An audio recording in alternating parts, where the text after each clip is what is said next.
Le 25 juillet de l'année 1945, après des années de l'épuisante Seconde Guerre mondiale, le gouvernement américain a pris une décision qui allait mettre fin à la guerre et changer à jamais le destin de l'humanité, l'utilisation de la bombe atomique. Harry Truman, le nouveau président des États-Unis, a donné l'autorisation finale pour le lancement de cette arme de destruction massive, qui allait désormais mettre fin à la guerre une fois pour toutes, même dans le Pacifique. Ce n'était évidemment pas une décision facile, mais d'un seul point de vue, elle devait empêcher la mort de millions d'autres soldats et civils, et affaiblir et surprendre les Japonais de manière si importante qu'ils se rendraient immédiatement. C'est ainsi que commencèrent les plans détaillés pour le largage et qu'un débat houleux s'engagea sur les villes à anéantir. Finalement, ce furent Hiroshima et Nagasaki.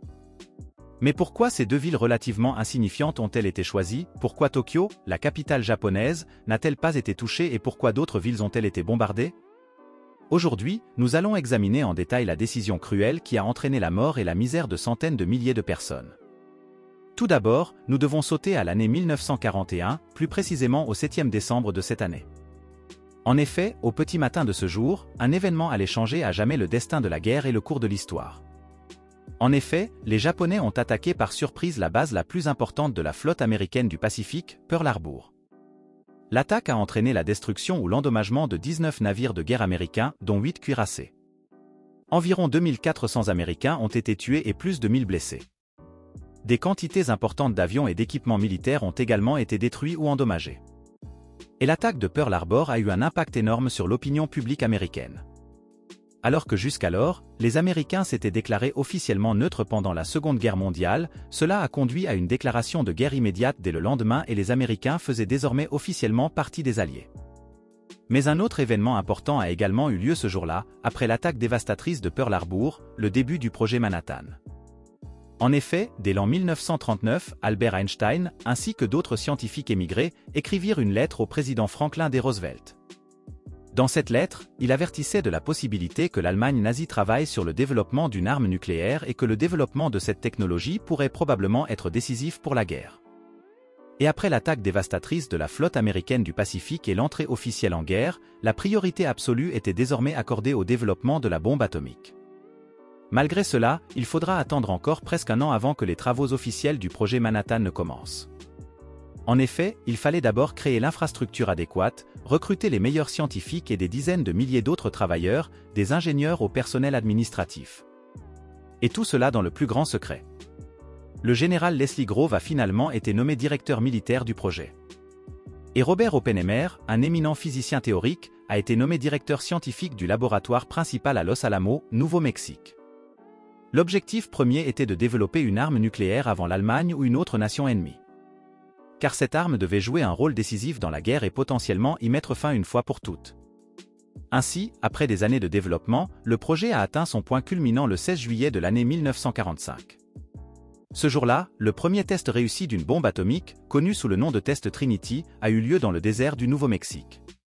Ce test a montré que les concepts et les technologies développées dans le cadre du projet Manhattan étaient réellement opérationnels.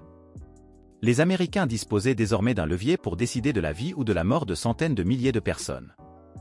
Le président américain Truman se trouvait à Potsdam au moment du test, pour participer à la conférence de Potsdam, une réunion des dirigeants alliés pour discuter de l'ordre d'après-guerre en Europe.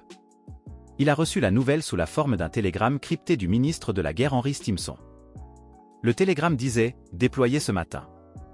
Diagnostic non encore terminé, mais les résultats semblent satisfaisants et dépassent déjà les attentes.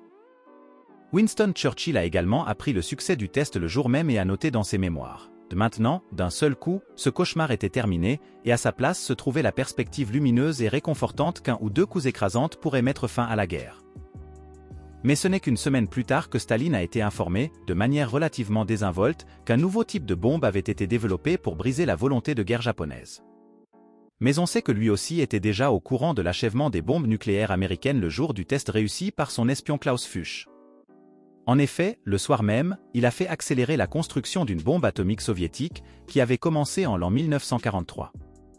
Dans les milieux américains, le débat sur l'utilisation réelle des bombes a eu lieu ces jours-ci. Les partisans affirment en général qu'ils conduiront à la capitulation immédiate du Japon, évitant ainsi des pertes massives des deux côtés. Mais les opposants affirment qu'elles sont inutiles d'un point de vue militaire, car un blocus maritime et des bombardements conventionnels accrus pourraient également contraindre le Japon à une reddition inconditionnelle. Aujourd'hui encore, la question de la nécessité est débattue, mais pour le gouvernement américain, il était clair que la bombe serait utilisée. Mais sur quelle ville japonaise les bombes devaient-elles être lâchées? Là aussi, un débat houleux a éclaté dans l'entourage du président. Alors que Tokyo était la cible la plus évidente pour causer le plus de dommages physiques et psychologiques, elle a été rapidement abandonnée. Il y avait plusieurs raisons à cela. D'une part, Tokyo avait déjà subi des bombardements intensifs avant les bombardements atomiques, notamment lors de la terrible tempête de feu de mars de l'année 1945. Cette attaque avait déjà causé d'énormes destructions et un grand nombre de victimes. En raison de cette destruction préalable, l'effet supplémentaire et la puissance d'une bombe atomique sur la ville auraient été limités. En effet, l'un des objectifs principaux de la bombe atomique était de montrer la puissance et les effets dévastateurs de la nouvelle arme. Et pour démontrer tout l'effet et la puissance destructrice de la bombe atomique, la préférence a été donnée à une ville moins ou pas du tout bombardée jusqu'alors. En effet, le lancement sur une ville moins touchée jusqu'à présent devait également maximiser l'effet de surprise et l'effet de choc psychologique. Mais il y avait aussi d'autres raisons. Tokyo, en tant que capitale, était certes un centre symbolique et politique, mais les États-Unis voulaient choisir des cibles qui avaient également une importance militaire ou industrielle significative. De plus, il y avait déjà des réflexions sur l'avenir du Japon après la guerre. La capitale japonaise devait être utilisée comme centre pour une. Et la destruction de la capitale aurait peut-être rendu la politique d'occupation des Alliés beaucoup plus compliquée.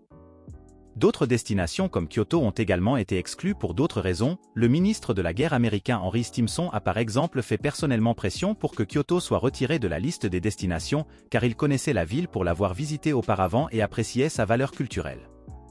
Et c'est ainsi que le choix pour le premier bombardement s'est rapidement porté sur Hiroshima. En effet, la ville était un carrefour militaire important qui abritait plusieurs divisions de l'armée japonaise, un centre de communication et des entrepôts pour le matériel militaire.